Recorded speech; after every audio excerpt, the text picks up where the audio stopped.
यावे जवळी विठ्ठल विठ्ठल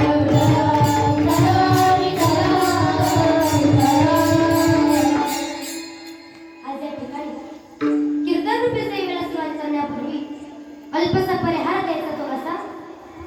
आज आपल्या गावामध्ये चालू असलेला अखंड हरिनाम सप्ताह आणि आपल्या सप्ताहामध्ये आजचा पहिलाच दिवस ज्यांच्या माध्यमातून आजची कीर्तन रूपी सेवा मला प्राप्त झाली असे समस्त ग्रामस्थ मित्रमंडळ कळस्फूर्त तसेच तुमच्या सर्वांच्या माध्यमातून सहकार्यातून मला ही सेवा प्राप्त झाली. तुम्हा सर्वांचे मनपूर्वक आभार मानते. तसेच माझे गुरुवर्य आदरणीय हरिभक्त परायण सौ सुनीताताई गीतेश महाराज कातोरे व गीतेश महाराज कातोरे यांच्या कृपाशीर्वादाने तसेच माझे आई वडील यांच्या आशीर्वादाने तुम्ही सर्व श्रोतेजन टाळ करी माळ करी वार करी सर्वांच्या चरणी नतमस्तक होते आणि सेवेला सुरुवात करते. मस्तक हे पाया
वारकरी संप्रदायाचे कळस विश्ववंदनीय श्रीमंत तुकोबाराय यांचा गोड असा नामपर प्रकरणातील गोड असा 4 चरणाचा अभंग आजच्या सेवेसाठी निवडला. विठ्ठल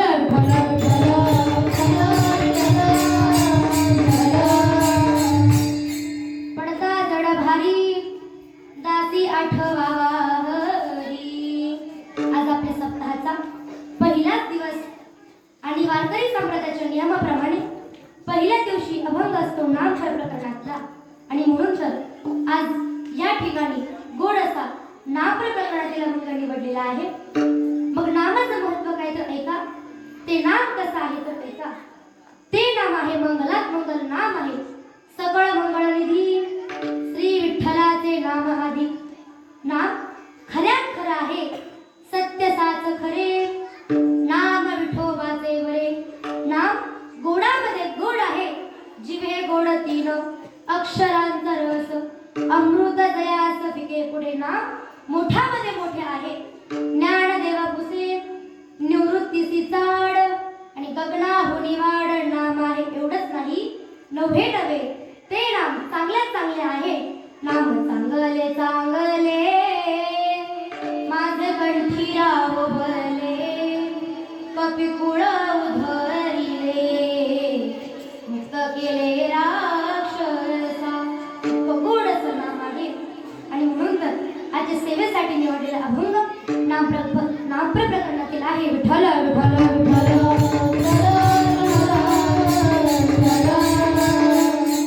पडता जड भारी दासी आठवावा हरी. या अभंगाद्वारे तुकाराम महाराज सांगतात आपल्यावरती किती मोठं संकट येऊ द्या किती मोठं ते संकट असू द्या पण ह्या संकटामध्ये आपण जर त्या भगवान परमात्म्याची आठवण केली भगवान परमात्म्याचं नामस्मरण केलं नामचिंतन केलं तर निश्चितपणे तो भगवान परमात्मा आपल्या संकटामध्ये धावून येतो आणि त्या संकटामध्ये आपली मदत करतो. बघा गोडसं उदाहरण सांगते. एकदा हिरण्यकशिपूने ब्रह्मदेवाची खूप तपश्चर्या केली. खूप तपश्चर्या करून त्याला ब्रह्मदेव प्रसन्न झाले. ब्रह्मदेव म्हणाले हिरण्यकशिपू अरे उठ मी तुला प्रसन्न झालो मागायचं ते माग. त्यावेळेस हिरण्यकशिपूने मागितलं, ब्रह्मदेवा मला मरण नको. हे ऐकलं ब्रह्मदेवांनी सांगितलं, अरे हिरण्यकशिपू, मरण नको हा प्रश्न माझ्या अधिकाराचा नाही. त्यावेळेस तू दुसरी कोणतीही इच्छा माग, कोणताही वर माग, तो मी पूर्ण करेन, पण मरण नको हा प्रश्न माझ्या अधिकाराचा नाही. कारण का माऊली गोड वर्णन करतात, ललाटी जलिले ते कदाड जाय पुसिले, तैसे काळे गोरे पण पुसोटी जाय. एखाद्या किती काळा मनुष्य असू द्या, त्या काळ्या मनुष्याने किती फेअर लवली लावू द्या, किती क्रीमा लावू द्या, किती पार्लर करू द्या, अजून काय नाही मला एवढंच माहितीये, पण त्यांनी किती प्रयोग करू द्या, पण काळा मनुष्य गोरा होणार आहे का? नाही होणार. याच्या विरुद्ध एखादा गोरा मनुष्य सुद्धा, पण त्या गोरा मनुष्याने राखेत जरी तोंड बुडवलं, आपल्या चेहऱ्याला कोळसा जरी लावला, तरी तो काळा होणार आहे का? नाही होणार. त्याप्रमाणे माऊली सांगतात, आपलं मरण कोणी चुकू शकत नाही. मग साक्षात ब्रह्मदेव जरी प्रसन्न झाले तरी मरण चुकतं का? नाही. सांगितलं ब्रह्मदेवांनी, हिरण्यकशिपू काय मागायचं ते माग, फक्त मरण नको हा प्रश्न माझ्या अधिकाराचा नाही. तेव्हा दुसरी कोणतीही इच्छा माग, कोणताही वर माग, तुम्ही निश्चितपणे पूर्ण करेल. त्यावेळेस हिरण्यकशिपूने मनामध्ये विचार केला, अरे किती तप केलं ब्रह्मदेवांचं, साक्षात मला कोण प्रसन्न झाले? ब्रह्मदेव प्रसन्न झाले, पण मरण चुकतं का माझं? नाही. पण अशा काही अटी मागायच्या, असा वर मागायचा जेणेकरून माझं मरण चुकलं पाहिजे. विचार केला आणि ब्रह्मदेवाला सांगितलं, ब्रह्मदेवा हो तुम्ही म्हणताच ना मला मरण नको हा प्रश्न अधिकाराचा नाही, दुसरा वर माग. तर ऐका ब्रह्मदेवा, माझी पहिली अट आहे, मला आकाशातही मरण नको आणि जमिनीवर देखील मरण नको. ब्रह्मदेव म्हणाले, तथास्तु. दुसरी अट मागितली, ब्रह्मदेवा मला आतही म्हणजे घरातही मरण नको आणि बाहेरही मरण नको. तथास्तु. तिसरी अट मागितली, ब्रह्मदेवा मला अस्त्राने मरण नको, मला शस्त्राने मरण नको. तथास्तु. चौथी अट मागितली, ब्रह्मदेवा मला देवाच्या हातून मरण नको, दानवाच्या हातून मरण नको आणि मानवाच्या हातून देखील मरण नको. तथास्तु. पाचवी अट मागितली, ब्रह्मदेवा मला सकाळी मरण नको, दुपारी मरण नको आणि रात्रीही मरण नको. तथास्तु. शेवटची आणि सहावी अट मागितली, ब्रह्मदेवा मला या 12ही महिन्यांमधून एकाही महिन्यामध्ये मरण नको. ब्रह्मदेव म्हणाले, तथास्तु. आता मला सांगा, या हिरण्यकशिपूने एवढ्या अटी मागितल्या, याला मरण येणार आहे का? नाही ना. त्यालाही तसं वाटलं, मला मरण येणार नाही, मी अमर झालो, मला कोणी मारू शकत नाही. यामुळे त्याने काय केलं आहे का? त्याने भजनं बंद काढली, कीर्तन प्रवचन बंद काढली, कुणालाही देवाचं नाम चित्र करू देत नव्हता, कुणालाही देवाचं नाम स्मरण करू देत नव्हता. एवढंच काय, त्याने आपल्या नगरामध्ये दवंडी पिटवली, जो कोणी देवाचं पूजन करेल, जो कोणी देवाचं नाम स्मरण करेल, त्याला कठोर अशी शिक्षा देण्यामध्ये येईल. असं सांगितल्याच्या नंतर कोण देवाचं नाम स्मरण करेल, कोण नामचिंतन करेल, कोणी करण्याकरता तयार नाही. पण माझं पंढरीचा पांडुरंग परमात्मा, माझं भगवंत त्याच्या बापाच्याही भाषेमध्ये जेवलेले होते. त्यामुळे माझ्या पांडुरंगाने हिरण्यकशिपूच्या पोटी हरिभक्त जन्माला घातला. तो म्हणजे कोण? भक्त प्रल्हाद. रात्रंदिवस काय करायचा? नारायण नारायण नारायण नारायण नारायण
आणि हिरण्यकशिपूला हे काय आवडेना, हे काय पटेना. अरे सगळ्या नगरामध्ये माझ्या मी दवंडी पेटवली. कुणी देवाचं नाम चिंतन करायचं नाही, कुणी देवाचं नाम स्मरण करायचं नाही. आणि तू तर माझाच मुलगा आहे, तरी देखील नियम म्हणतो, भजन करतो, नाम चिंतन करतो. आत्ताच्या आत्ता नामस्मरण करण्याचं बंद कर. पण भक्त प्रल्हाद काय ऐके ना. बाबा काय करू बाबा, माझी मदत झाली.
माझ्या मुखातून नामस्मरण होण्याचं थांबतच नाही. बाबा काय करू बाबा, मला तो छंदच लागलेला आहे. हे ऐकून हिरण्यकशिपूला फार राग आला. हिरण्यकशिपूने भक्त प्रल्हादाला हत्तीच्या पायाखाली दिलं, कडेलोट केला, उकळत्या तेलाच्या कडेमध्ये टाकलं. पण एवढं असून देखील भक्त प्रल्हादाच्या पाठीमागे माझा भगवान परमात्मा खंबीरपणे उभा होता. मागे पुढे उभा राहे सांभाळीत आलिया आघात निवारा या कारण का.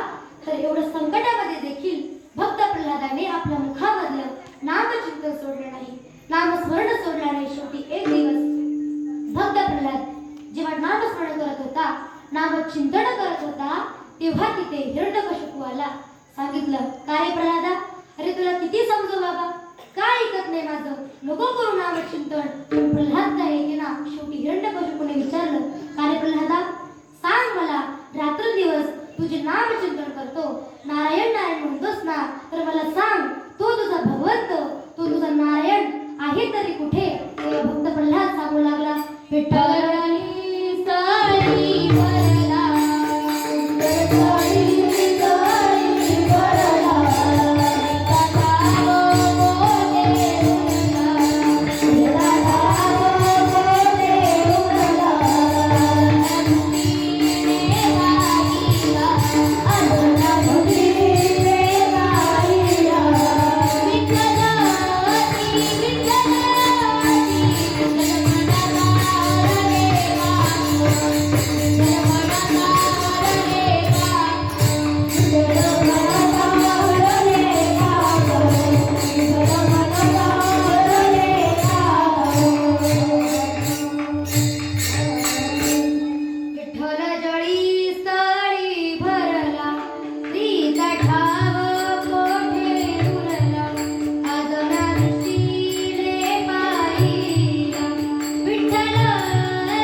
सगळीकडे माझा भगवंत, माझा पांडुरंग, माझा नारायण सगळीकडे भरून उरलेला आहे. बाबा माझा देव कुठे नाही हो.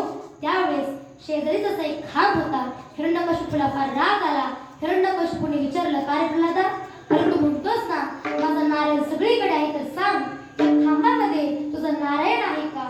त्यावेळेस भक्त प्रल्हादाने सांगितलं, हो बाबा, या खांबामध्ये देखील माझा भगवान परमात्मा आहे.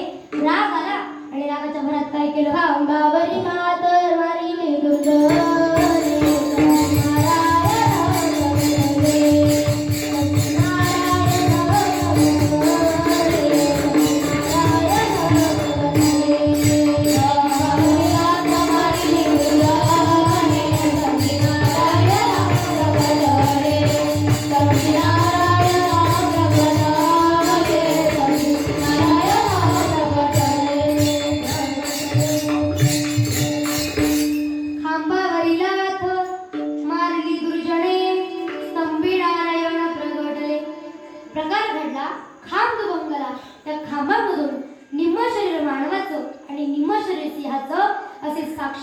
नृसिंह भगवंत प्रगट झाले. नृसिंह भगवंतांनी हिरण्यकशिपूला आपल्या बोटावरती उचलून घेतलं आणि जाऊन दाराच्या उंबऱ्यामध्ये जाऊन बसले. आणि त्यावेळेस हिरण्यकशिपूला नृसिंह भगवंतांनी आपली पहिली अट विचारली, का रे हिरण्यकशिपू, अरे तू म्हणाला होतास ना मला आकाशातही मरण नको आणि जमिनीवर देखील मरण नको. तू जरा इथे बघ, तू आता आकाशात आहेस का? नाही. जमिनीवरती आहेस का? नाही. कारण त्याला कुठे उचलून घेतलं होतं? आपल्या मांडीवरती. दुसरी अट विचारली, का रे तू म्हणाला होतास ना मला घराच्या आतही म्हणजे आतही मरण नको आणि बाहेरही मरण नको. इथे बघ, तू आता आतमध्ये आहेस का? नाही म्हणाला. बाहेर आहेस का? नाही. कारण त्याला उचलून कुठे घेतलं होतं? घेऊन कुठे बसले होते? दाराच्या उंबऱ्यामध्ये ना. तिसरी अट विचारली, का रे, अरे तू म्हणाला होतास ना मला अस्त्राने मरू नको, शस्त्राने मरू नको. तू जरा माझ्या हातामध्ये बघ, काही अस्त्र आहे का? नाही. काही शस्त्र आहे का? नाही. कारण ते साक्षात होते नृसिंह भगवंत. निम्म शरीर सिंहाचं होतं, त्यामुळे त्यांची नखी कशी होती? वाघ नखी होती. चौथी अट विचारली, का रे, अरे तू म्हणाला होतास ना मला देवाच्या हातून मरण नको, मानवाच्या हातून मरण नको आणि दानवाच्या हातूनही मरण नको. तू जरा माझ्याकडे बघ, माझ्याकडे बघ, मी देव दिसतो का? नाही म्हणाला. मानव दिसतो का? नाही. दानव दिसतो का? नाही. कारण का? निम्म शरीर मानवाचं आणि निम्म शरीर सिंहाचं होतं. पाचवी अट विचारली, काय रे, अरे तू म्हणाला होतास ना मला सकाळी मरण नको, दुपारी मरण नको आणि रात्रीही मरण नको. तू जरा बाहेर बघ बरं, तुला सकाळी दिसते का? नाही म्हणाला. दुपार दिसते का? नाही. रात्र आहे का? नाही. कारण ती वेळ होती सायंकाळची, शेवटची. आणि सहावी अट विचारली हिरण्यकशिपू, अरे तू म्हणाला होतास ना मला या 12ही महिन्यांमधून एकाही महिन्यामध्ये मरण नको. मला सांगा पुरुषमंडळ, 13 महिना आहे का? कसं काय नाही म्हणता? शैनी आठा मरण विसरले का? तो होता अधिक मासाचा, आपल्या भाषेमध्ये धोंड्याचा महिना होता. आणि त्यावेळेस नृसिंह भगवंतांनी एका क्षणाचाही विलंब न लावता हिरण्यकशिपूची रवानगी कुठे केली हो? कुठे गेली? यमलोकात केली. माझा दृष्टांत संपला. सांगण्याचा माझा सिद्धांत एवढाच होता, आपल्या भक्तावरती किती मोठं संकट येऊ द्या, नव्हे आपल्यावरती किती मोठं संकट येऊ द्या, संकट किती मोठं असू द्या, पण आपण जर त्या संकटामध्ये भगवान परमात्म्याची आठवण केली, ज्याप्रमाणे भक्त प्रल्हादावरती अनेक मोठमोठी संकट आली, पण भक्त प्रल्हादाने एवढं संकट येऊ नये एवढ्या संकटामध्ये काय केलं? अभंगाचे पहिले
का आपल्या संकटामध्ये तो भगवंत स्वतः धावून येतो आणि त्याचं सुदर्शन चक्र आड घालून आपल्या भक्तावरती आलेलं संकट निवारण करतो. पण आता मला सांगा, फुकट निवारण करतो का हो? नाही. त्याच्या आधी आपण काय केलं पाहिजे? नामचिंतन केलं पाहिजे, नामस्मरण केलं पाहिजे. एवढंच नाही, देवाने तुम्हाला आम्हाला सुंदर असं मुख दिलंय. कशा करता? भांडण्याकरता दिलंय का? नाही. सुंदर असं मुख दिलंय. पण काही लोक या मुखाने खोटं बोलतात. काय बोलतात? खोटं बोलतात. आणि एक खोटं लपवण्यासाठी किती वेळा खोटं बोलावं लागतं? 100 वेळा. 100 वेळा खोटं बोलून नाही आपलं खोटं उघडं पडल्याशिवाय राहत नाही. बघा, थोडं उदाहरण सांगते.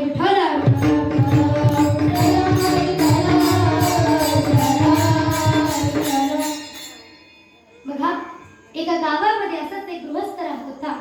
त्या गृहस्थाला 3 मुली होत्या. किती मुली? 3 मुली. 3ही मुली दिसायला एकदम सुंदर, एकदम छान दिसायला. पण प्रकार असा होता की त्या तिन्ही मुलींचे लग्न काही जमत नव्हते. मग तुम्ही म्हणत नाही, तुम्ही सांगता तिन्ही मुली दिसण्याकरता अगदी सुंदर, तिन्ही मुली अगदी गुणवान, मग लग्न का जमत नाही? तर ऐका, पहिली मुलगी होती बोबडी, दुसरी होती गंगानी आणि तिसरी होती तुतानी. आता 3 मुली होत्या.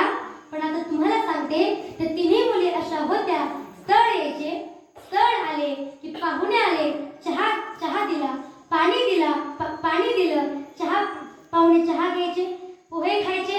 आणि मुली एकदा की बोलल्या की पाहुणे पळून जायचे, फोन करायचे, सांगायचे आम्ही 2 दिवसांनी फोन करतो, 2 दिवसांनी नक्की सांगतो. पण काही सांगत नव्हते. असं भरपूर दिवस चालत राहिलं. भरपूर दिवस गेले. तिन्ही मुलींची काही लग्न जमेना आणि बापही फार वैतागला. काय करावं? सगळा तालुका बघितला पण कोणीही पटेना. पण गृहस्थ फार हुशार होता. जरा विचार केला आणि ठरवलं, आता आपल्या संगमनेर तालुक्यातल्या नाही, शेजारच्या अकोला तालुक्यातलं स्थळ बघायचं म्हणून अकोला तालुक्यात गेला. स्थळ बघितलं. स्थळ घरी आलं. हातपाय तोंड वगैरे धुतले, घरामध्ये आले, सोफ्यावरती सगळ्याला बसवलं आणि त्यावेळेस 5-10 मिनिटं गप्पा मारल्या. पाहुणे म्हणाले, अहो दादा, फार वेळ झाला, मुली दाखवा. इथं ज्या कारणासाठी आलो ते कारण पूर्णत्वास गेलं पाहिजे. पण गृहस्थ म्हणाला, अहो जरा ऐकून घ्या, आमच्या इथली पद्धत जरा वेगळी आहे. काय वेगळी आहे? तुम्ही एक काम करा, मी सांगतो ते करा. तुम्ही आता जेवण करण्याकरता बसा. तुम्ही जेवण करण्याकरता बसले की 3 मुली तुम्हाला वाढण्याकरता येतील आणि त्या 3 मुलींपैकी जी मुलगी आवडेल ती मुलगी लगेच घेऊन जायची. ठरल्याप्रमाणे झालं. बसायला सोन्याचा पाट, जेवायला चांदीचं ताट, अगरबत्त्यांचा घमघमाट, पंचपक्वान्नांचं जेवण, त्यामध्ये कढी, सुंदर असं थाटमाट होता. पाहुणे जेवण करण्याकरता बसले. जेवण सुरू झालं. 3 मुली वाढण्याकरता आल्या. फार वेळ वाढत राहिला पण मुली काही बोलले ना. कारण सांगू, कारण पाहुणे यायच्या अगोदर त्या गृहस्थाने 3 मुलींना सांगून ठेवलं होतं, पाहुणे किती बोलले, किती काय झालं तर आपण तोंड उघडायचं नाही, एक शब्द बोलायचं नाही. कारण तुम्हाला माहितीच आहे सगळं झालं. पण तुम्हाला सांगते, मुलगी बघायला आलेले पाहुणे कसे असतात हो? अनुभव आहे का? कधी जमवलंय का लग्न? कसे असतात? चतुर असतात. एका माणसाने विचार केला, अरे मगच वाचून बघतोय, मुली काय बोललेल्या नाही. 3 मुली येतात, वाढून जातात, पण एक शब्दही बोलत नाही. हे देऊ का, ते देऊ का, काही विचारत नाही. ज्या कारणास्तव या 3 मुली बोलत नाही त्या कारणी इथे काहीतरी गडबड असली पाहिजे. जरा विचार केला आणि थोडासा विचार करून तो माणूस म्हणाला, शेजारच्या माणसाला म्हणाला, अरे कढी फार सुंदर झाली, मला खूप आवडली. असं वाटतं ज्या मुलीने कढी केली त्याच मुलीला आपण सुनबाई करून घेतलं पाहिजे. ठरल्याप्रमाणे झालं.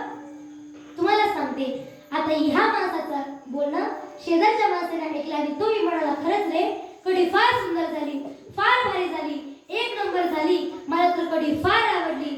पण प्रकार असा घडला, ज्या मुलीने कढी केली तीच मुलगी नेमकी वाढण्याकरता आली होती. त्या मुलीच्या मनामध्ये विचार आला, अरे कितीतरी दिवस झाले माझं लग्न काय जमत नाही, मला कुणी करून घेत नाही. ज्या अर्थी ह्या पाहुण्याला माझी कढी आवडली त्या अर्थी मी आवडलेली असणार. विचार केला आणि म्हणाली, मागचा पुढचा विचार नाही केला आणि म्हणाली,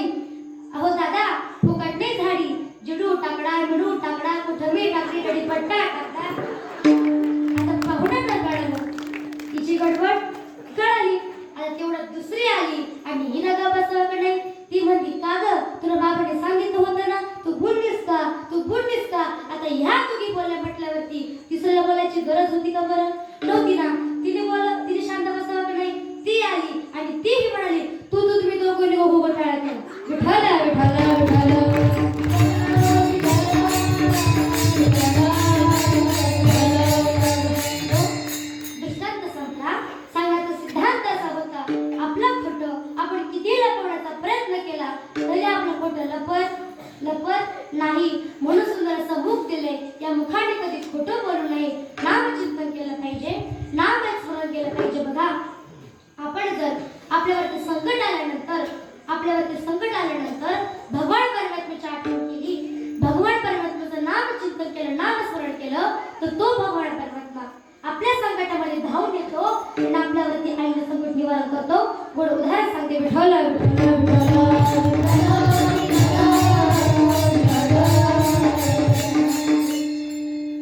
ज्यावेळेस कुरुक्षेत्रावरती कौरव व पांडव या दोघांमध्ये जेव्हा युद्ध चालू होतं ऐका, त्या युद्धामध्ये एक दिवस कौरवांनी चक्रव्यूह रचला.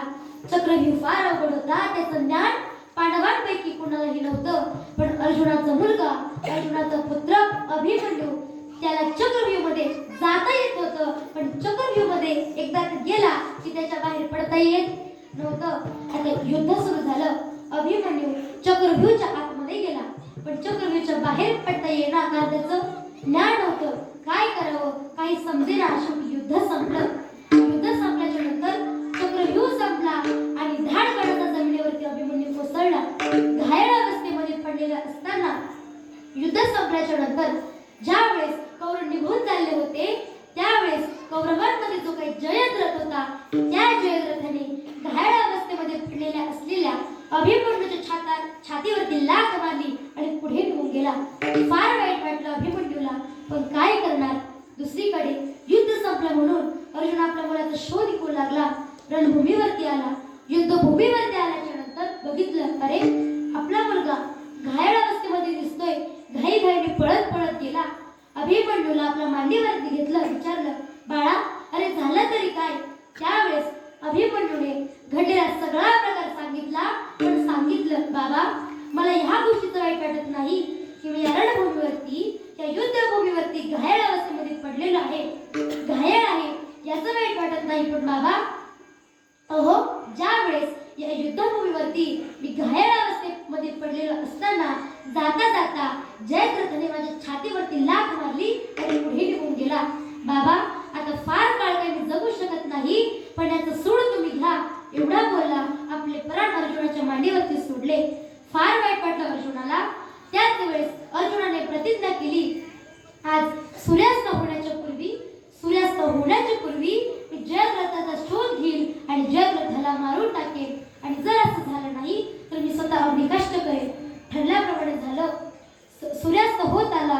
खूप शोधलं, पण जयद्रथ काही भेटेना. कारण कौरवांना माहित होतं एवढं सगळं झाल्याच्या नंतर अर्जुन काय जयद्रथाला मारल्याशिवाय राहणार नाही. जयद्रथाला त्यांनी लपून ठेवलं. सूर्यास्त होत आला. जयद्रथ काही सापडेना. म्हटल्यावरती अर्जुनाने ठरल्याप्रमाणे चिता रचली.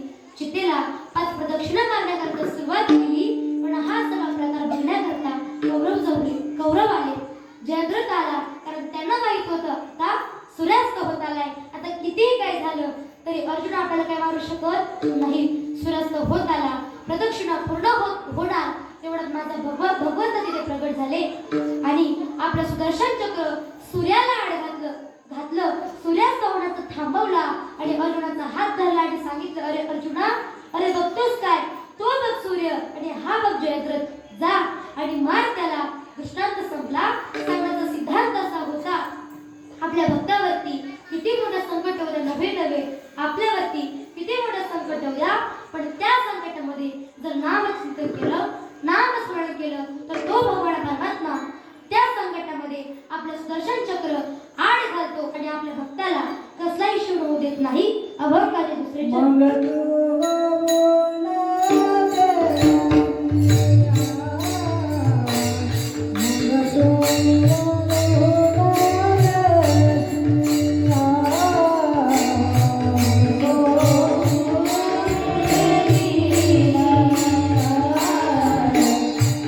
Oh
आपण जर आपल्यावरती संकट आल्यानंतर भगवान परमात्म्याचं नामचिंतन केलं, नामस्मरण केलं तर तो भगवान परमात्मा आपल्या संकटामध्ये धावून येतो आणि आपल्या भक्ताला कसाही क्षीण होऊ देत नाही. म्हणून नामचिंतन करा, तुमच्या आमच्यावरचं संकट निश्चितपणे दूर होणार. एवढंच काय तर नामचिंतनाचा फायदा काय तर ऐका, ज्यावेळेस आपण नामचिंतन करू त्यावेळेस आपल्या मागे असलेली भूतबाधा नाहीशी होते. बघा मला गोड उदाहरण सांगते. विठ्ठल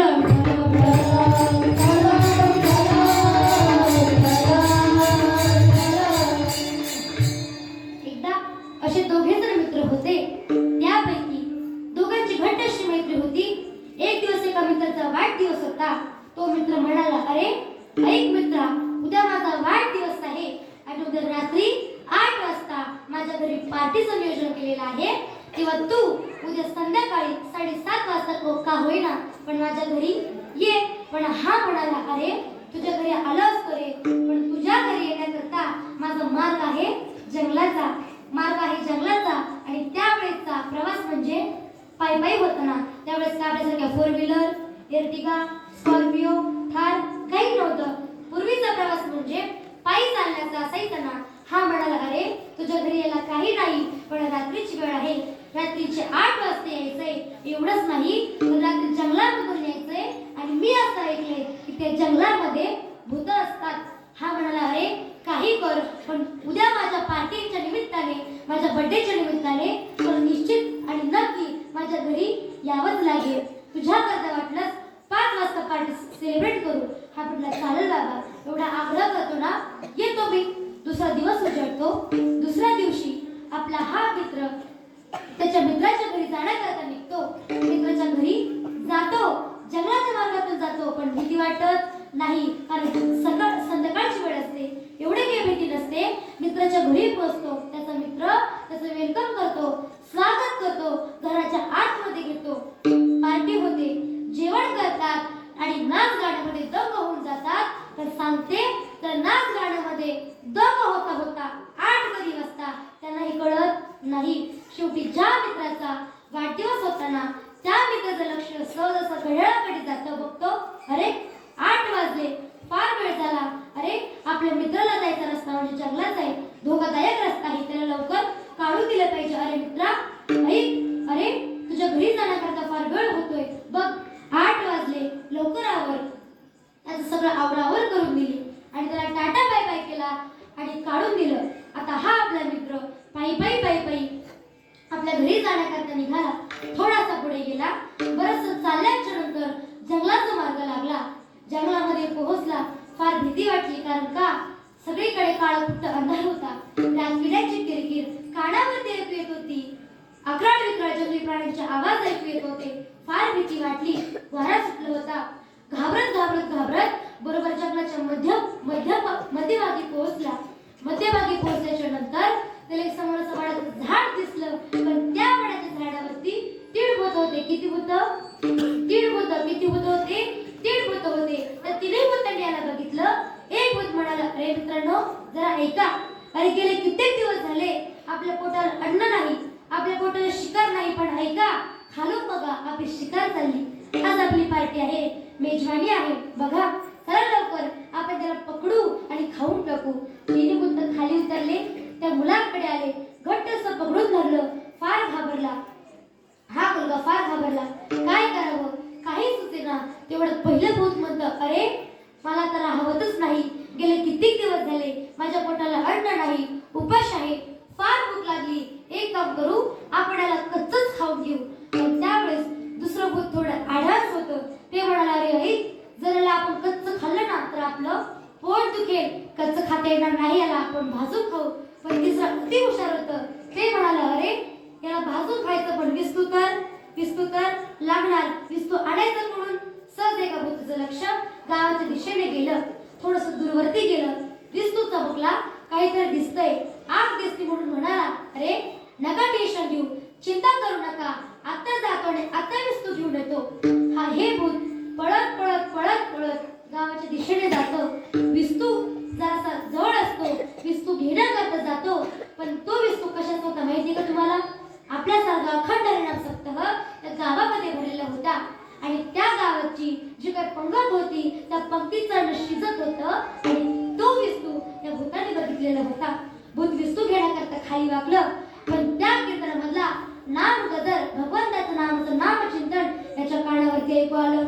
श्रीराम जय राम जय जय राम, श्रीराम जय राम जय जय राम, श्रीराम जय राम जय जय राम, श्रीराम जय राम जय जय राम, श्रीराम जय राम जय जय राम, श्रीराम जय राम जय जय राम, श्रीराम जय राम जय जय राम, श्रीराम जय राम जय जय राम, ओ श्रीराम जय राम जय जय राम, श्रीराम जय राम जय जय राम, श्रीराम जय राम जय जय राम, श्रीराम जय राम जय जय राम, श्रीराम जय राम जय जय राम, श्रीराम जय राम जय जय राम, श्रीराम जय राम जय जय राम, श्रीराम जय राम जय जय राम, जय राम जय जय राम, राम जय राम जय जय राम, राम जय राम जय जय राम, राम जय राम जय जय राम, जय राम जय राम जय जय राम, राम जय राम जय जय राम, राम जय राम जय जय राम, राम जय राम जय जय राम, जय राम. त्या भूताच्या कानावरती माझ्या भगवान पंढरीच्या पांडुरंगाचं, माझ्या हनुमंतरायांचं नामचिंतन ऐकू आलं. काय? श्रीराम जय राम जय जय राम, श्रीराम जय राम जय जय राम, श्रीराम जय राम जय जय राम, श्रीराम जय राम जय जय राम, श्रीराम जय राम जय जय राम, श्रीराम जय राम जय जय राम, श्रीराम जय राम जय जय राम, श्रीराम जय राम जय जय राम. त्या भूताने भगवान परमात्म्याचं नामचिंतन ऐकलं. फार भीती वाटली. जसा पळत सुटला तसा दोन भूताला येऊन आदळला. फार भीती वाटली. तोंडातून शब्द फुटेना. बोलावं तरी काय? दोन भूतांनी विचारलं, अरे काय रे, कुठे आहे विस्तू? आणला की नाही? अरे फार भूक लागली, दे लवकर विस्तू. हा म्हणाला, अरे विस्तवाचं तर जाऊ दे, अरे पण तिकडे ते चालू आहे, तिकडे ते लोक ते म्हणतात. आता यांना सगळं कळालं. ते म्हणजे देवाचं नामचिंतन, नामस्मरण. पण या मुलाला काय कळेना ते म्हणजे काय करावं. पण हा जरा चतुर असल्यामुळे यांनी विचार केला, अरे ज्या अर्थी हे ते शब्दाला घाबरतात त्या अर्थी मी ते या शब्दाची भीती घालून इथून सुटू शकतो. हा मुलगा म्हणाला, भूतांनो तुम्ही आता मला सोडत नाही तर मी ते म्हणेन. भूत फार घाबरले. भूतांनी सोडून दिलं. पळत पळत पळत पळत गावाच्या दिशेने गेला. नुकतंच 9 वाजता कीर्तन संपलेलं होतं. वारकरी खाली बसलेले होते. वारकऱ्यांमध्ये जाऊन बसला. फार घाबरलेला होता ना. वारकऱ्यांनी विचारलं, काय दादा, अरे घाबरलास का? इतकं घाबरलेला का दिसतो? अरे झालं तरी काय? यांनी सांगितलं, हो वारकर दादा, काय सांगू तुम्हाला? घडलेला सगळा प्रकार सांगितला आणि सांगितलं. मग मी त्या भूतांना म्हणालो, मला सोडा नाही तर मी ते म्हणेन. भूतांनी मला सोडलं. इथपर्यंत वाचून आलो. परमेश्वराची कृपा झाली. पण वारकर दादा, एक प्रश्न विचारू का? वारकरी म्हणाले, विचार ना. त्यावेळेस याने सांगितलं, हो वारकर दादा, सगळं झालं. ते शब्दाची भीती घालून इथपर्यंत सुटून आलो. ते म्हणजे काय ते मला काही कळलं नाही. त्यावेळेस वारकरी सांगू लागले, अरे नाम झोपे रे कृष्ण गोविंदा, ते नाम झोपे रे कृष्ण गोविंदा, ते नाम झोपे रे कृष्ण गोविंदा.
नामस्मरण आणि म्हणूनच तू तिथून सुटला ना, त्याच्या मागे कारण काय आहे तर आई, तू जेव्हा त्यांना म्हणाला मला सोडा नाही तर मी ते म्हणेल, ते म्हणजे त्याला समजलं ते म्हणजे देवाचं नामचिंतन, आणि म्हणून तर तू सुटून इथपर्यंत आलास. दृष्टांत संपला. सांगण्याचा सिद्धांत असा होता, आपल्यावरती किती संकट असू द्या ते संकट निवारण करतो भगवान परमात्मा. पण कधी नामचिंतन केल्यावरती आपल्या मागे किती मोठी भूतबाधा असू द्या, पण ती भूतबाधा एका वाटेने नाही तर 12 वाटेने पळून जातात. पण कधी देवाच्या नामचिंतनाने. अभंगाचे तिसरे चरण. नामाच्या चिंतने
घोडा वाजला. तुमचे सर्वांचे धन्यवाद. महिला मंडळ एका गावामध्ये कीर्तना करता गेले आणि पुढे म्हटले ज्ञानोबा माऊली तुकाराम. तिथल्याही महिला अगदी तुमच्यासारख्या भाविक होत्या. त्याही मुळे म्हणायच्या ज्ञानोबा माऊली तुकाराम. पण एक अशा मावशी अशा पुढेच बसलेल्या होत्या. त्या म्हणायच्या ज्ञानोबा माऊली आणि पुढे काहीतरी वेगळंच म्हणायच्या. मी म्हणाले मावशी ओहो तुम्ही ज्ञानोबा माऊली अगदी बरोबर म्हणता पण पुढे काहीतरी वेगळंच म्हणता. ओहो म्हणता तरी काय? मावशी म्हणता अहो ताई आमच्या याचं नाव तुकाराम आहे, त्याचं नाव कसं घेऊ? तुमचं असं काही नव्हतं ना? बरं म्हटलं मावशी ठीक आहे त्याचं नाव तुकाराम आहे पण तुम्ही पुढे काहीतरी नक्की म्हणायच्या. काहीतरी म्हणायच्या मला सांगा तरी काय म्हणायच्या तरी नेमकी काय? पण तुम्हाला सांगते त्या मावशी फार हौशी होत्या. कशा होत्या? हौशी होत्या. मावशी उठल्या माझ्याकडे आल्या. म्हटलं ताई असं नाही सांगत, द्या इकडे माईक घेतला आणि सांगितलं ज्ञानोबा माऊली पप्याचा विठ्ठल विठ्ठल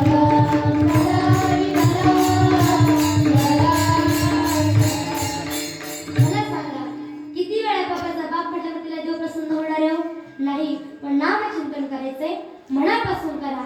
देवाचं नामस्मरण करायचंय, प्रामाणिकपणा असावा, त्याच्या मागे आपली श्रद्धा असली पाहिजे, भाव असला पाहिजे. आणि म्हणून सुंदर असं मुख दिले या मुखाने देवाचं भजन करा, नामचिंतन करा. मग नुसतं नामचिंतन करायचंय का?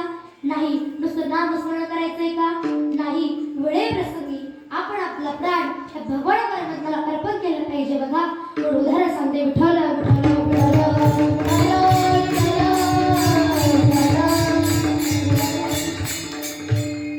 कान्होपात्रा नावाच्या एक वेश्या होत्या. कान्होपात्रा हे ह्या एक संत होत्या. त्या एक वेश्या असूनही त्यांना देवाच्या भजनाचं फार वेळ, देवाच्या नामचिंतनाची फार गोडी. त्यांना असं वाटायचं कधी मी मंदिरात जाते आणि कधी देवाला भरभरून बघते. पण काय करणार, वेश्येची मुलगी असल्याने मंदिरामध्ये प्रवेश नव्हता. मंदिरामध्ये कुणी जाऊन देत नव्हतं. काय करावं? मंदिरामध्ये गेले की लोक म्हणायचे अरे ही एका वेश्येची मुलगी आहे, हिने आपला देव बाटवला, पवित्र केला, पवित्राची पवित्रता नष्ट केली, हिला आपल्या मंदिरातून हकलून द्या. मंदिरात येऊ देत नव्हतं. करावं तरी काय? पण भगवंताला बघायचं तर नक्कीच, पण बघायचं कसं? फार दुःख होतं. काय करावं? पण एक दिवस संत कान्होपात्रांना चोखोबराय भेटले. चोखोबरायांनी विचारलं का गं अगं एवढी दुःखी का दिसते? तेव्हा कान्होपात्रांनी सांगितलं काय गं महाराज, ओहो मी एका वेश्येची मुलगी आहे पण भगवान परमात्म्याचं भजन करावं असं वाटतं, नामचिंतन करावं असं वाटतं, फार आवडतं. त्या भगवंताला एकदा डोळे भरभरून बघायचं आहे. पण काय करणार? एका वेश्येची मुलगी असल्या कारणाने मंदिरामध्ये प्रवेश कोणी करू देत नाही. करू तरी काय? त्यावेळेस चोखोबरायांनी सांगितलं अगं तू घाबरू नकोस कान्होपात्रा, एक काम कर, तू इथून मंगळवेढ्याहून आळंदीला जा. आळंदीला गेल्याच्या नंतर इंद्रायणीचं स्नान कर, बारीला लाग, माऊलीचं दर्शन घे, माऊलीच्या समाधीवरती आपलं मस्तक टेकव आणि माऊलीला तुझं सर्व दुःख सांग. ठरल्याप्रमाणे झालं. कान्होपात्रा मंगळवेढ्याहून आळंदीला आला. भजन करत ज्ञानोबा माऊली तुकाराम, ज्ञानोबा ज्ञानोबा ज्ञानोबा माझा ज्ञानोबा, ज्ञानोबा माऊली तुकाराम, ज्ञानोबा माऊली तुकाराम, ज्ञानोबा तुकाराम, ज्ञानोबा माऊली तुकाराम. भजन करत आळंदीला आल्या. आळंदीला आल्यानंतर इंद्रायणीचं स्नान केलं. स्नान झाल्यानंतर बरोबर बारीला लागल्या. माऊलीच्या दर्शनाची वेळ आली. माऊलीच्या समाधीवरती आपलं मस्तक टेकवलं. माऊलीचं दर्शन घेतलं आणि सांगितलं माऊली आपलं सगळं दुःख सांगितलं. मी एका वेश्येची मुलगी आहे, मला देवाचं रूप एकदा भरभरून आपल्या डोळ्यांनी बघायचंय पण मला कोणी आतमध्ये येऊ देत नाही. माऊलीने सांगितलं कान्होपात्रा घाबरू नकोस, इथून तू पंढरपूरला जा, भजन करत करत जा. पंढरपूरला गेल्याच्या नंतर पवित्र चंद्रभागेचं स्नान कर, वाळवंटामध्ये जा, कीर्तन ऐक, प्रवचन ऐक, बारीला लाग आणि त्या भगवंताला, त्या पांडुरंगा परमात्म्याला, जगाच्या मालकाला एका डोळे भरून बघ. ठरल्याप्रमाणे झालं. कान्होपात्रा आळंदीहून पंढरपूरला जाण्याकरता निघाला. पण भजन करत करत विठ्ठल माझा माझा माझा माझा माझा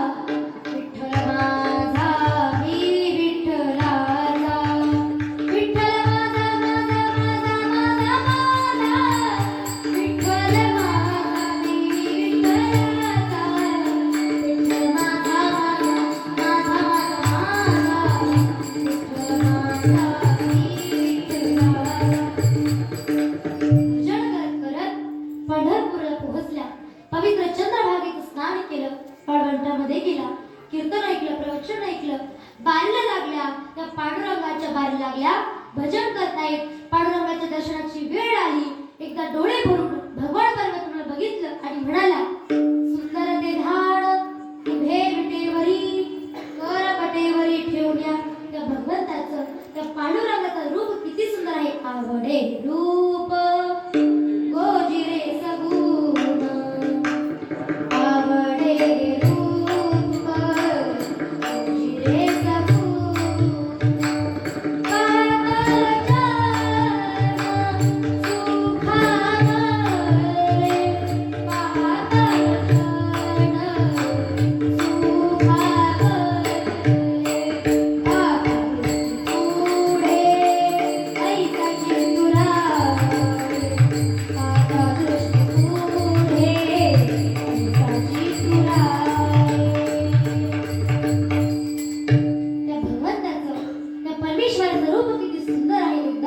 आपल्या डोळ्यांनी भरभरून असं देवाला बघून घेतलं आणि देवाच्या चरणामध्ये आपलं मस्तक टेकवलं. 5 मिनिटं झाले, 10 मिनिटं झाले, बराचसा वेळ निघून गेला.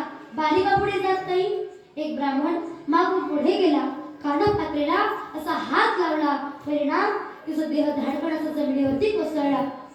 आरडाओरडा करू लागला. ब्राह्मण आरडाओरडा करू लागला, मोठमोठ्याने सांगू लागला, अरे ही एक विशेष मुलगी आहे. हिने आपल्या देवाच्या चरणावरती प्राण सोडला, हिने आपला देव वाटवला, पवित्र केला, पवित्राची पवित्रता नष्ट केली. देवाला दयावृताचा अभिषेक झाला. गोविंद शिंपडा आणि जे हातपाय धरून हिला गावाच्या बाहेर फेकून द्या. सगळं झालं. कानोपात्रेचे हातपाय धरले, गावाबाहेर फेकण्याकरता चालवलं. पण वाटेमध्ये अनंत ब्रह्म नावाच्या शास्त्रीने अडवलं. अरे हिला कुठे घेऊन चालला, काय झालं, घडलेला प्रकार सांगितला. पण अनंत ब्रह्म शास्त्रीने सांगितलं, अरे ज्या कारणी ह्या कानोपात्रेने, ह्या मुलीने देवाच्या चरणावरती आपला प्राण सोडला ना, त्या अर्थी हिचा अधिकार मोठा असला पाहिजे. ही कोणीतरी अधिकारी असली पाहिजे, म्हणून तुम्ही इथेच थांबा. अनंत ब्रह्म नावाचे शास्त्री देवाच्या नामस्मरणाकरता बसले, ध्यानाकरता बसले. रात्रीची वेळ झाली. रात्री 1 वाजला आणि रात्री 1 वाजता जगाचा मालक पंढरीचा पांडुरंग त्या शास्त्रीच्या स्वप्नामध्ये आले आणि सांगितलं, हे अनंता, अरे ही मुलगी अपवित्र नसून पवित्र आहे. तिला माझ्या चरणाजवळ जागा द्या. दृष्टांत संपला. सांगण्याचा सिद्धांत असा होता, बघा, कानोपात्रा ह्या एका वेश्येची मुलगी असूनही काय केलं, देवाचं भजन केलं, नामचिंतन केलं, नामस्मरण केलं, नामचिंतन केलं. मग तुम्हाला आम्हाला कळलं की अवघड आहे का? अवघड आहे का? नाही. पण आपण जन्माला आला वेगळंच काहीतरी करत बसतो. या मुखाने देवाचं भजन करत नाही, नामचिंतन करत नाही, खोटं बोलतो, खरं बोलत नाही. बघा, गोड उदाहरण सांगते.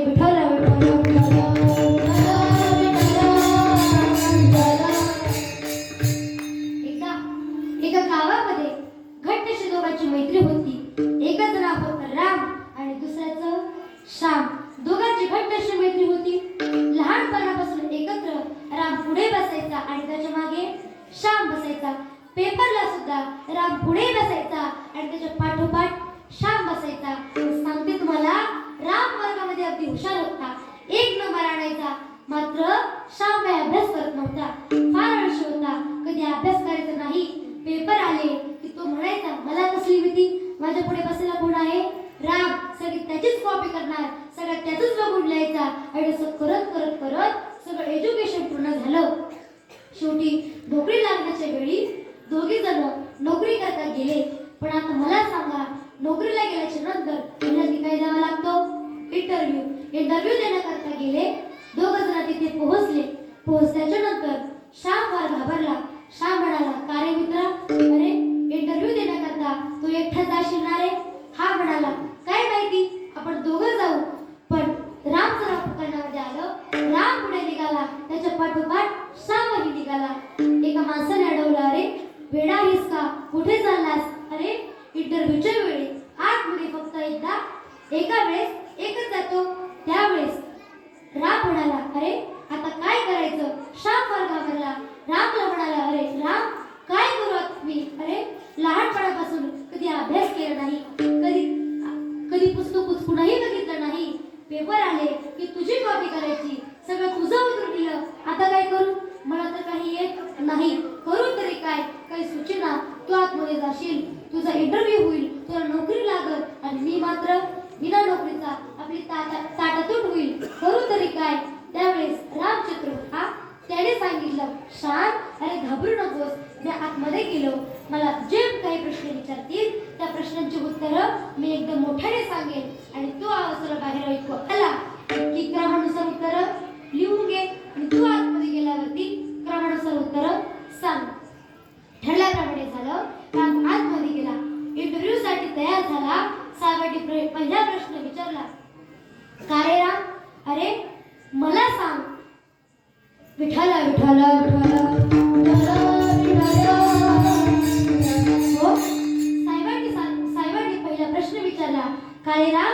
अरे मला सांग, आपल्या भारताचे राष्ट्रपती कोण? त्यावेळेस रामने बरोबर उत्तर दिलं, कोण? द्रौपदी मुर्मू. त्याने सांगितलं, साहेब, आपल्या भारताचे राष्ट्रपती द्रौपदी मुर्मू आहे. त्यावेळेस साहेबांना आनंद वाटला, चांगलं वाटलं. दुसरा प्रश्न विचारला, राम, अरे आता मला सांग, आपला भारत कधी स्वतंत्र झाला? रामने सांगितलं, साहेब, आपला भारत 15 ऑगस्ट 1947 रोजी स्वतंत्र झाला. गोड उत्तर दिलं. दोन्ही प्रश्नांची उत्तरं बरोबर आले. साहेबांना अगदी आनंद वाटला. साहेब म्हणले, राम, अरे तू तर फार हुशार आहेस. आता शेवटचा प्रश्न विचारतो, त्याचं बरोबर उत्तर दिलं तर तुला नोकरी पक्की लागली. शेवटचा प्रश्न साहेबांनी विचारला, का रे राम? अरे मला सांग, आपली पृथ्वी गोल आहे का? काय विचारला?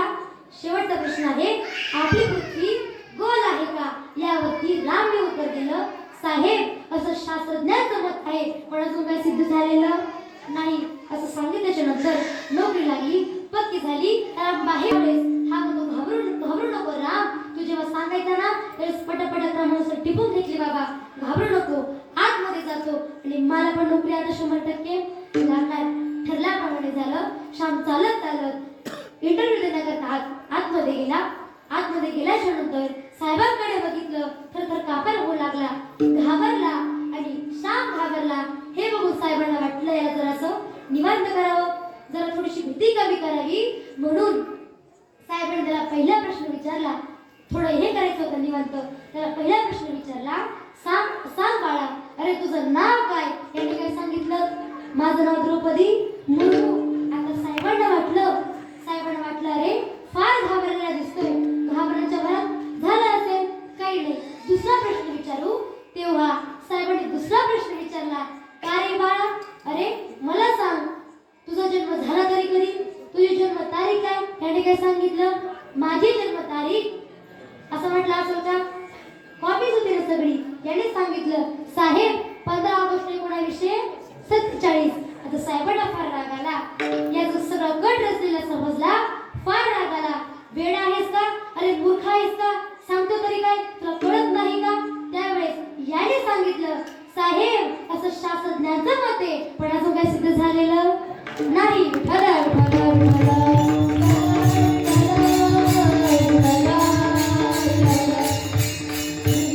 कुठे काय बोलावं आणि कसं बोलावं कळत नाही. पण बोलावं काय बोलावं? देवाचं भजन, देवाचं नामचिंतन, देवाचं नाम स्मरण केलं पाहिजे. एवढंच नाही, ज्याप्रमाणे संत काळोपात्रांनी वेळेप्रसंगी वेळेअभावी आपला प्राण त्या भगवान परमात्म्याच्या चरणी अर्पण केला, त्याप्रमाणे आपण देखील नामचिंतन करावंच. पण वेळेप्रसंगी वेळेअभावी आपला प्राण आपण त्या भगवान परमात्म्याच्या चरणी अर्पण केला पाहिजे. अभंगाचे शेवटचे चरण. तुका म्हणे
तुकोबराय, संत जनाबाई, संत मीराबाई, संत एकनाथ महाराज, संत तुकोबराय, ऐसा पुत्र देवा मुंडा त्याचा किन्ही लोकी झेंडा.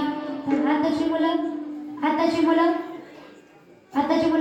वरातीमध्ये जा, 2-3 ठिकाणी जा मेन, त्या ठिकाणी सापडल्याशिवाय राहणार नाही. पण पूर्वीची मुलं ही परमार्थिक होती. याच्या मागचं कारण आहे का? पूर्वीची मुलं परमार्थिक होती याचं कारण पूर्वीची आई देखील परमार्थिक होती, पूर्वीची माता देखील परमार्थिक होती. आणि म्हणून तर माझ्या जिजामातेच्या पोटी शिवाजी महाराज जन्माला आले. शिवाजी महाराज आताही जन्माला यावेत, शिवाजी महाराज आताही जन्माला यावेत. पण त्या अगोदर महाराज जन्माला येण्या अगोदर जिजामाता जन्माला आल्या पाहिजे. मग जिजामाता जन्माला येण्यासाठी, महाराज जन्माला येण्यासाठी केलं तरी पाहिजे काय? तर ऐका, मुलगा गर्भामध्ये असताना ज्ञानेश्वरी वाचना करता घ्या छोटी, रामकृष्ण हरी मंत्र म्हणा बनवताना रोटी, साधू संतांचा आशीर्वाद घ्या कोट्यानं कोटी, तेव्हा कुठे राजे येतील तुमच्या आमच्या पोटी, तुमच्या आमच्या पोटी, तुमच्या आमच्या पोटी. जेव्हा राजे जन्माला आले ना, तेव्हा झालं तरी काय? तर ऐका, हर हर महादेव नावाचा वारा सुटला, हर हर महादेव नावाचा वारा सुटला, मुघलांच्या कपड्यावरती घामच फुटला. पण राजे अहो अजून तुम्ही 10 वर्ष जगला असतात ना, तर मुघलांनी सुद्धा आपल्या कपाळावरती भगवाच लावला असता. अशा राजांचा जन्म झाला तर कुठे? तर ऐका, शिवनेरीवरती एक तेजस्वी तारा चमकला, तोफांचा गडगडाट झाला, सनई चौघडे वाजू लागले आणि ही कारवाई सह्याद्रीच्या कड्या कोपऱ्यात दुमदुमू लागली. अरे माझा राजा जन्माला, अरे माझा शुभा जन्माला, दीनदलितांचा कैवारी जन्माला, दुष्टांचा सहारी जन्माला, पुत्र जिजाऊला झाला, पुत्र शहाजी राजांना झाला. बघा, जेव्हा राजे जन्माला आले तेव्हा राजे जन्माला आल्याच्या नंतर राजांनी आपल्यासोबत 18 पगड जातीचे सैन्य घेऊन, 18 पगड जातीचे मावळे आपल्या सोबतीला घेऊन स्वराज्याची स्थापना केली. ज्यावेळेस बाळ शिवा लहान होते त्यावेळेस एक दिवस दरबारामध्ये नाचगाडी चालू होती. नाचगाडी चालू असताना हा सगळा प्रकार बाळ शिवा बघू लागले. हे बघितले का दासीने?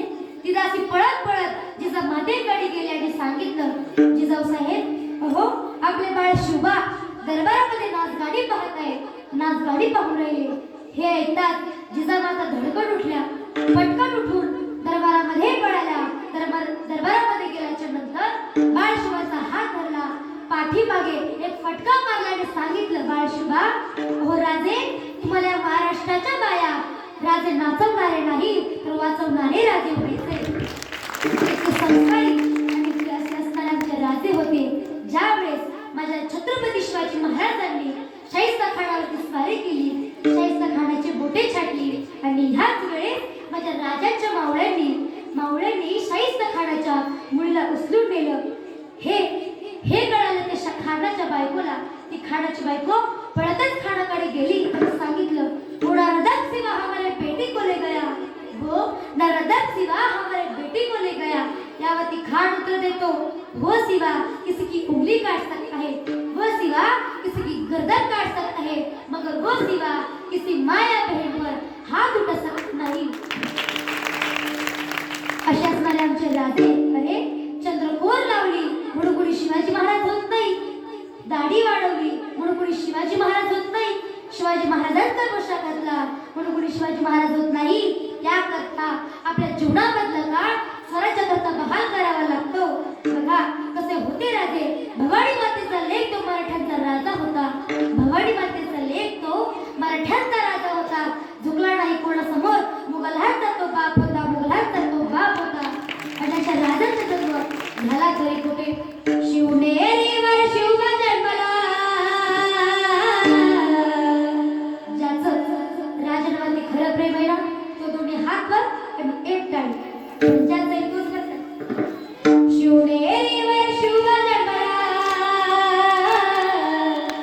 शिवनेरीवर शिव जन्मला, राजाचा अधिपती, राजाचा अधिपती, दैवत छत्र दैवत छत्र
आदरणीय माझे गुरुवर्य आपलेही मनपूर्वक आभार मानते. तसेच ज्यांनी गोड अशी गायनाची साथ दिली, मागे गोड असा टाळ वाजवला, आम्ही सर्व विद्यार्थिनी देहपूर्ती वारकरी शिक्षण संस्था कळस सांगली आपल्या शेजारीच आहे. आम्ही सगळ्या संस्थेतल्या मुली गोड गायन केलं, गोड टाळ गोड साथ दिली. सर्वांचे मनापासून आभार मानते. महिला मंडळ पुरुष वर्ग 2 तास गोड तुम्ही शांत चित्ताने सेवा ऐकली. तुमचे देखील मनपूर्वक आभार. चौकदार बाबा आपले देखील मनपूर्वक आभार मानते. तसेच सृष्टीमुळे दादा गोड साथ दिली, आपले मनपूर्वक आभार. वेडेकरी बाबा आपले देखील मनपूर्वक आभार. या ठिकाणी माझे वडील आणि बरोबर आलेले आमचे दादा असतील, तुमचे देखील मनपूर्वक आभार मानते. ज्यांनी गोडसं शूटिंग केलं दादा आपलेही मनपूर्वक आभार. कोणाचं नाव राहिलं असेल तर दीर्घही व्यक्त करते आणि सेवेला पूर्णविराम. ज्ञानेश्वर